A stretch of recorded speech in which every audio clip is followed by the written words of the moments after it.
आज हम एक बहुत ही दिलचस्प लेकिन शायद थोड़ी परेशान करने वाली बात पर गौर करने वाले हैं, दोस्ती की मंदी। हम जानेंगे कि इस डिजिटल युग में जहां हम सब इतने जुड़े हुए हैं, वहां हम इतने अकेले क्यों महसूस कर रहे हैं।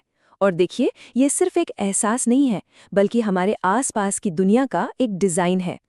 अच्छा, एक बात बताइए, क्या कभी ऐसा महसूस हुआ है कि दोस्तों के साथ एक छोटा-मोटा प्लान बनाने में भी हफ्तों लग जाते हैं? मतलब दर्जनों व्हाट्सएप मैसेज और फिर भी कुछ फाइनल नहीं हो पाता? अगर हाँ, तो यकीन मानिए, इस कहानी में आप अकेले नहीं हैं। ये तो हम सबका एक कॉमन एक्सपीरियंस बनता जा रहा है। और यही तो आज की सबसे बड़ी विडंबना है। डिजिटल दुनिया में हमारे हजारों फॉलोअर्स, सैकड़ों फ्रेंड्स हो सकते हैं, लेकिन जब असल जिंदगी में किसी से बस यूं ही बात करने का, साथ में चाय पीने का मन करता है, तो हम अक्सर खुद को अकेला पाते हैं।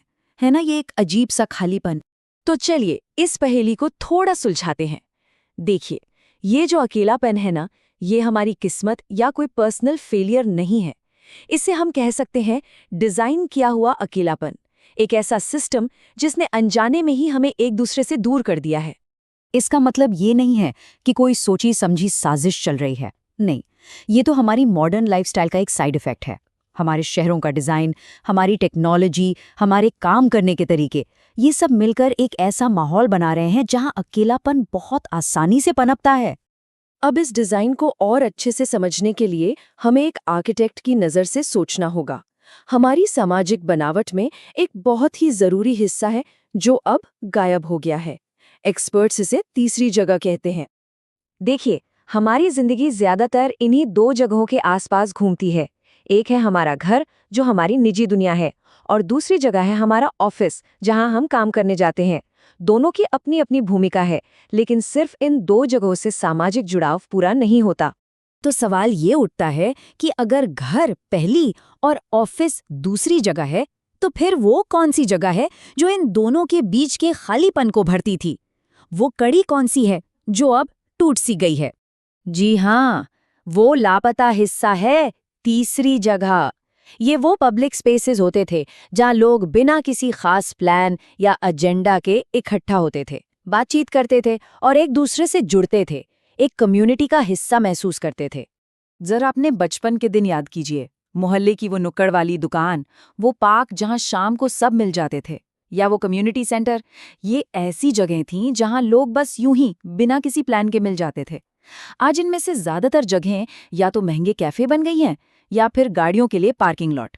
और यहीं से समस्या की असली जड़ शुरू होती है। जब ये तीसरी जगहें खत्म हो जाती हैं, तो इसका सीधा मतलब है कि हमारे पास से वो मौके भी खत्म हो जाते हैं जहां हम बिना प्लान के अचानक किसी से मिल सकते थे, जुड़ सकते थे, जिसे कहते हैं स्पॉन्टेनियस कनेक्शन। तो हमने इन फिजिकल जगहों की कमी को डिजिटल दुनिया से भरने की कोशिश की, लेकिन टेक्नोलॉजी जो हमें जोड़ने का वादा करती थी, उसने अपने ही कुछ अजीब से विरोधाभास पैदा कर दिए हैं। यहाँ दो बड़े दिलचस्प पैराडॉक्स हैं। पहला है the feed paradox. Social media के एल्गोरिदम हमें वही दिखाते हैं जो हमें पहले से पसंद है, जिससे हम एक आरामदायक बुलबुले में कैद हो जाते हैं, जबकि असली दोस्ती तो अलग अलग विचारों के टकराव से और मजबूत होती है। और दूसरा, घर्षण रहित जीवन। ज़ोमैटो और ज़ेप्टो जैसी ऐप्स ने जिंदगी आसान तो कर दी, लेकिन हमसे बाहर निकलने और नए लोगों से मिलने की वजह ही छीन ली। और ये बात आज के समय में कितनी सच लगती है ना। किसी से मिलने जुलने की योजना बनाने से कहीं ज्यादा आसान है घर पर अकेले रहना, सब कुछ अपनी मर्जी से, अपने हिसाब से। पर असली बात तो यही है, यही इस सुविधा का जाल है। हम अक्सर भूल जाते हैं कि रिश्ते, और खासकर दोस्ती, वक्त और कोशिश मांगते हैं। ये कोई 2 मिनट में तैयार होने वाले इंस्टेंट नूडल्स नहीं हैं। तो क्या इसका कोई हल नहीं है? क्या हम हार मान लें? बिल्कुल नहीं। हमें निराश होने की जरूरत नहीं है। अब बात करते हैं कि हम इस सामाजिक बनावट को फिर से कैसे ठीक कर सकते हैं। देखिए, समाधान हमारे अपने हाथों में है। हमें जानबूझकर कनेक्शन के मौके बनाने होंगे। अपनी सोसाइटी में एक बुक क्लब या स्पोर्ट्स ग्रुप शुरू किया जा सकता है। ऐसी ऐप्स इस्तेमाल की जा सकती हैं जो ऑनलाइन चैट से आगे बढ़कर असल दुनिया में मिलने जुलने को बढ़ावा दें।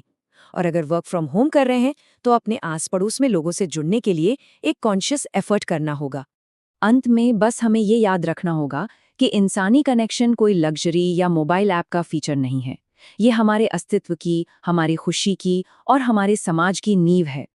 तो ये एक ऐसा सवाल है जिस पर हम सबको सोचना चाहिए। हमारे अपने अनुभव इस बारे में क्या कहते हैं, और क्या दोस्ती की इस मंदी को दूर करने के लिए हम व्यक्तिगत और सामूहिक स्तर पर कुछ और बेहतर कर सकते हैं? जरूर सोचिएगा।